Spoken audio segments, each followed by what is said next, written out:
미국의 중산층들이 갖고 있는 하도 여러분들 한국의 주류 언론들이 반 트럼프 색채가 강하기 때문에 많은 국민들이 그런 주장에 이제 쇠뇌가 되거나 오도가 될 가능성이 높으니까 어제 여러분들 실방송이 미중 정격 합의 이 방송이 나갔지 않습니까? 장문의 글을 미국의 교포 한 분이 이렇게 올린 겁니다. 트럼프 대통령에 대한 생각이 저와 거의 일치합니다. 그런 내용이 있는데 제가 이걸 좀 쉽게 여러분들 이해할 수 있게끔 몇 개로 분리해 가지고 미국의 공화당을 지지하는 사람들 그리고 이번에 2024년 11월 여러분들 미국 대통령 선거에서 압도적인 승리를 가져다 주는 미국의 대개 평범한 중산층들이 현재 상황을 어떻게 이해하느냐. 그냥 뭐 주류 언론들이나 이런 데서는 계속 트럼프 대통령을 까는데 여러분들 관심을 가지지만 이걸 한번 보시면은 트럼프 대통령의 미국의 교포분입니다. 글레이스 리랍니다. 트럼프 대통령에 대한 생각이 저와 거의 일치합니다. 저는 미국에 사는 70대 초반 여성 시민권자입니다. 저는 5년 전에 미국 대통령 선거 때 오늘날을 내다보고 트럼프 후보에게 선거 자금으로 15불을 기부했습니다. 15불 너무 작다. 미국의 15불이 큽니다. 달러로 따지면. 그죠? 이유는 관세로 중국을 망가뜨려 달라고 또 작년에 선거 때도 25불을 이 두 번씩 기부했습니다. 트럼프 대통령이 당선된 이후에 작년 12월에 지지자들에게 종이로 된 설문지를 보내와서 무엇을 가장 최우선적으로 올해부터 대통령이 되고 나서 공약하는 일 가운데 할 일들을 골라서 표시하라고 해서 여러분들 그러니까 기부금 15달러 25달러를 이렇게 귀하게 여기는 겁니다.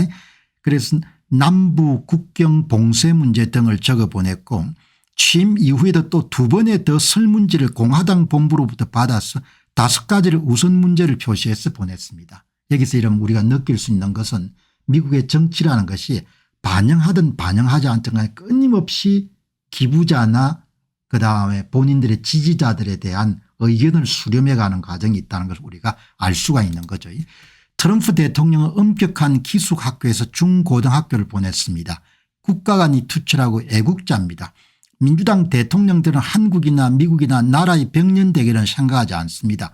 단지 당장의 인기몰이에만 관심이 있고 권력 연장에만 몰두합니다. 반면에 보수당 대통령들은 나라의 먼 장래를 내다보고 국정을 운영합니다. 먼 미래를 내다볼 능력이 없는 졸보들이 한국에서 기자를 하면서 미국이 망했다고 주가가 폭락했다고 헛들고 있습니다. 저는 미국에 살고 있으면서도 트럼프 대통령을 믿었고 결국은 중국을 무릎 꿇게 할 거라고 믿고 기다렸습니다. 미국의 물건을 팔아서 이익을 보는 국가들이 미국의 눈치를 봐야지 미국이 주도권을 쥐고 무역 협상하는 것은 세상의 상식적인 이치입니다. 겨우 3달을 못 참아서 주식을 팔아버리는 안목이 좁은 사람들과는 트럼프 대통령 중국과의 이런 협상 결과를 미리 내다보고 이를 저질렀던 것입니다. 저는 트럼프 대통령이 중국과의 무역 협상에 박수를 보냅니다. 그래서 5년 전에 소액이지만 중국을 망가뜨려 달라고 소액이지만 선거 자금을 보냈고 종신공화당원증까지 받았기 때문에 계속해서 그를 지지합니다. 미국은 풀뿌리 민주주의가 상대적으로 잘 발달된 나라인 거죠. 정당의 역사가 굉장히 오래됐고 탄탄합니다. 여기서 이제 우리가 느낄 수 있는 것은 미국의 공화당원들의 생각 그리고 미국의 평범한 중산층들이 갖고 있는 생각 그리고 기부자들 15불 25불 지지한 여러분 기부자들에 대해서 미국의 공화당이 어떤 식으로 대우를 하는지 이런 부분을 여러분들 우리가 느낄 수가 있는 거죠. 저는 세상의 여러분 주류 언론들이 도널드 트럼프 대통령을 욕을 하고 여러분들 비난하고 이러지만 미국의 역대 대통령 가운데서 미국이 갖고 있는 구조적인 문제 미국의 현재 세대뿐만 아니고 미래 세대가 겪게 될 어려움을 제대로 해결하기 위해서 나선 그 유일한 대통령이다 이렇게 보는 겁니다. 그 이야기를 듣고 아마 글을 여러분들 이렇게 보내신 거죠. 미국이 문제가 많지 않습니까 지금. 여기 보시게 되면은 미국이 연간 재정 적자가 1조 8천억 달러입니다. 한화로 하게 되면은 2430조 원인 겁니다. 1년에 여러분들 수입보다 지출이 2430조 정도 더 많은 나라인 겁니다. 이 가운데 일부가 우크라이나 전비에 들어가고 이 가운데 일부가 이스라엘 여러분들 지원에 투입되고 이 전비 가운데 일부가 후티 반군회를 때리는데 여러분들 소요가 된 겁니다. 누적 국가 부채가 36조 달러입니다. 사경 8,870조 원 정도의 부채가 있는 겁니다. 이런 상태가 지속될 수가 없는 겁니다. 그러나 역대 미국 대통령 누구도 이 문제를 외면을 해버린 겁니다. 연간 이자 지출이 8,820억 불, 우리 돈으로 1190조입니다. 국내 총생산의 3.1%, 미국의 연방 예산의 20% 정도를 이자로 지불하는 겁니다. 그렇게 미국의 여러분들 트럼프 대통령이 취임하고 난 다음에 내가 가장 크게 관심을 갖고 있는 것은 미국 국채의 수익률, 금리다 이렇게 이야기하지 않습니까? 연방 지출에 바로 영향을 미치기 때문에 수입보다 여러분들 수출이 1년에 1조 2천억 달러 정도 더 많은 겁니다. 1620조 원.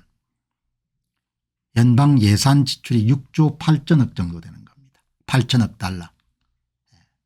미국의 주류 언론 어디에서도 빚이 얼마고 이런 문제는 관심이 없는 겁니다. 입들만 살아가 이러면 전부 다 떠드는 겁니다. CNN이라는 거가. 이런 빚을 해결하기 위해서 고군분투하는 도널드 트럼프나 일론 머스크 같은 사람을 완전히 뭡니까 그냥 못된 사람으로 여기지 않습니까? 이렇게 팩타를 보려고 안 하는 겁니다. 사실을. 사실을 봐야 이런 그다음에 해법이 나올 거 아닙니까? 대통령이 이 문제를 해결하기 위해서 나선 거를 조금 전에 공화당을 지지하는 70대 초반의 미국의 시민권자인 한 여성분의 이야기를 그대로 제가 소개해 드린 겁니다. 어마어마한 빚을 지고 있는 겁니다. 아무도 이런 문제에 관심을 안 갑니다. 월스트리트 저널조차도 미국이 갖고 있는 이 구조적인 문제를 해결하기 위해 고군분투하는 대통령을 그냥 씹는 데만 이런 관심을 가지지 별로 관심이 없는 겁니다. 이런 방송하면 인기가 별로 없습니다. 그렇지만 제 성정 자체가 이런 문제 보고 덮고 그냥 거짓말 할 수는 없으니까. 그래도 미국은 대통령이 fix it이라는 표현을 쓰지 않습니까? 문제를 고치기 위해서 나선 겁니다. 얼마나 그렇게 이런 고마운 일입니까? 한국하고 너무나 대비가 되는 거죠. 안녕하십니까, 공병호입니다. 그동안 공병호 TV는 선거 공정성 회복과 자유민주주의 체제의 보존과 발전을 위해 노력해왔습니다. 이런 노력들이 지속될 수 있도록 공병호 TV의 정기 후원 프로그램이자 멤버십 프로그램을 소개해드립니다. 뜻 있는 분들의 관심과 동참을 부탁드립니다. 선거 공정성 회복을 위한 노력을 지지하시고 훌륭한 나라 만들기에 동참하시는 시청자분들이시라면 구독 버튼 바로 옆에 있는 가입 버튼을 통해서 정기 후원 프로그램에 가입할 수 있습니다. 가입 버튼을 누르시면 공병호 TV의 후원자가 되시게 됩니다. 여러분의 후원이 선거 공정성 회복을 위한 노력에 힘을 더할 수 있을 뿐만 아니라 자유민주주의 체제의 수호를 그리고 발전을 통해 여러분과 후손들의 삶에 빛과 소금이 될 것입니다. 특히 그동안 공병호 TV는 선거 공정성 회복을 위한 노력 과정에서 채널 성장에 제약이 가해지는 불이익을 감수해왔고 지금도 그런 불이익이 계속되고 있습니다. 그럼에도 불구하고 너무나 중대한 문제이기 때문에 공병호 TV의 노력은 계속될 것입니다. 여러분의 깊은 관심을 부탁드립니다. 감사합니다.